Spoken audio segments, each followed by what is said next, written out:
program is brought to you by Newsworks in cooperation with the Eau Claire Area School Board. This program is simulcast on WRFP-LP 101.9 FM. Hello, and welcome to Meet the Candidates. In this series, Newsworks, an imprint of Valley Media Works, introduces you to state and local level election candidates. The next election on April 2nd, 2019 covers Eau Claire City Council, Eau Claire City Council President, and Eau Claire Area School District Board. Today, I am joined with Erica Zerr. Thank you for being here. Thanks for having me. So why don't we start off by letting everybody know what you're running for? I am running for the Eau Claire Area School Board. Okay.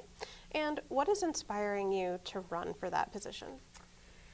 Well, if I had to talk to you about what was inspiring me to get involved in the school board here, I'd have to go way back to when my own journey began in education when I was a kid. I'm originally from Northeast South Dakota, and I had a small town, and I went to school just like every other kid, public school. But in first grade, I was plucked from my normal class, and I was placed in a multi-age, multi-year, innovative classroom environment that was designed by a small Greek woman named Myrna Kokalis. And I didn't know why I was in that classroom. And curriculum-wise, I was learning the same things as the children across the hall from me. But I was doing it with the same teacher for many, many years, and with the same students for many, many years.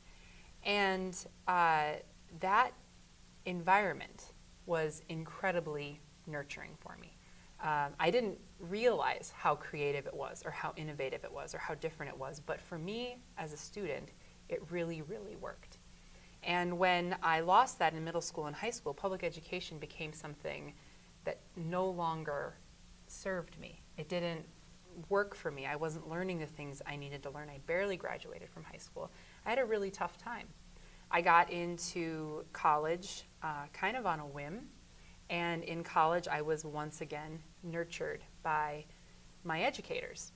And I pushed myself through college. I graduated with honors. I look back on my experience in education, and I look to that classroom, to Mrs. Kokalis's classroom, and I've always wondered what inspired her to do that, why was I chosen, and why did it work so well for me? What was it about that learning environment that was so impactful for me? And that question propelled me to get involved in my own children's education. It propelled me to become an educator myself. It propelled me to get involved in advocating for other educators like Mrs. Kokalis, other students like me who need alternative learning environments. And it has really brought me to this point of getting involved in the Eau Claire School Board race, because I just really think we need to nurture opportunity in our district. All right. What are some of the things that you're hoping to be able to accomplish or address if you are voted onto the school board? I think that increasing inclusivity of all of the different interest groups that are served by education is really important. I am intrigued by the connections between those groups. I'm intrigued by the connections between students and their families, and how a student comes into our classroom as a direct representation of the community that they're a part of, socioeconomically, racially, culturally. I think that in a way, the students represent our community. And as a school board, as an administration, really it's our job to be direct representations of them. It's our job to be responsive to them. And the communication channel which students have to the board is their teachers. And I think at all those points along the way, from family to student, from student to teacher, from teacher to administrator, from administrator to the board, those connection points are where we need to focus as a district. And I think right now, I see a lot of challenge in those connection points, and how we can improve those, how we can create opportunity there to really hear our community, to hear our students, to hear our teachers, and to be responsive as a district in creating environments where those people can thrive, educators, students, families. All right. What would you say sets you apart as a candidate, and what are your qualifications for being on the board? Well, I think one of the things that's really interesting is public school educators cannot serve on the school board.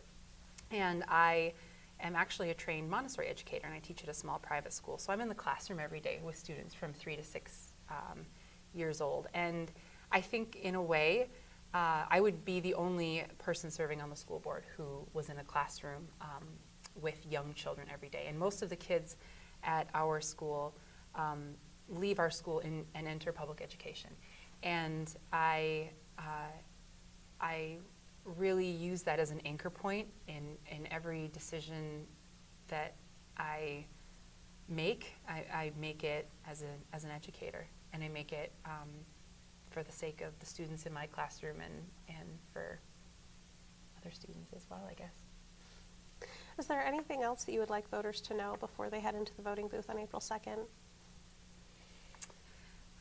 Just that I am a mom of 2 kids in the Eau Claire Public Schools, and I am really committed to an education system that is thriving. I think it's really easy with the challenges facing public education right now that we just survive and we don't thrive. And it's hard to say yes to good ideas, and it's hard to say yes to creativity, and it's hard to allow flexibility. But I think we have to look as a community, as the Eau Claire community, as how can public education thrive, not just survive, not just put a Band-Aid over the wound, but how can we use the incredible talent that we have within our community, within our staff, within our buildings, to create flexible, dynamic, creative, nurturing environments where people feel respected and heard